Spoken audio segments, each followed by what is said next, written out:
చిన్న మంద భయపడకుడి. లూకాసు వార్త 12:32. మీకు రాజ్యం అనుగ్రహించుటకు మీ తండ్రికి ఇష్టమైనది. ఆయన రాజ్యం అంతులేని దేవుడును. తమ ఆస్తి అందు నమ్మికుంచు వారు దేవుని రాజ్యంలో ప్రవేశించడం ఎంతో దుర్లభము. ఆయన రాజ్యము నిత్యము నిల్చును. నీతియు సమాధానం పరిశుద్ధత అందలి ఆనందమునే ఉన్నది.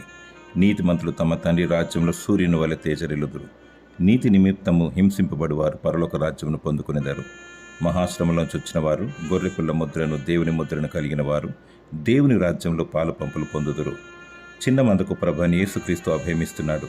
ఈ చిన్నవారిలో ఒకడైనను నశించుట పరలోకమందున మీ తండ్రి చిత్తము కాదు. మరియు ఈ చిన్నవారిలో ఒకరినైనను తృణీకరింపకుండా చూచుకొనుడి. వీరి దూతలు పరలోకమందున్న నా తండ్రి సముఖమును ఎల్లప్పుడూ పరలోకమందు చూచుచుందురని ప్రభువైన యేసుక్రీస్తు సెలవిస్తున్నాడు. నీవైతే సంతోషించి గంతులు వేయము. ప్రభు రాకడకై సిద్ధపడుము. దేవుడు నిన్ను కరుణించి తన రాజ్యమును అనుగ్రహించునుగాక. ఆమేన్.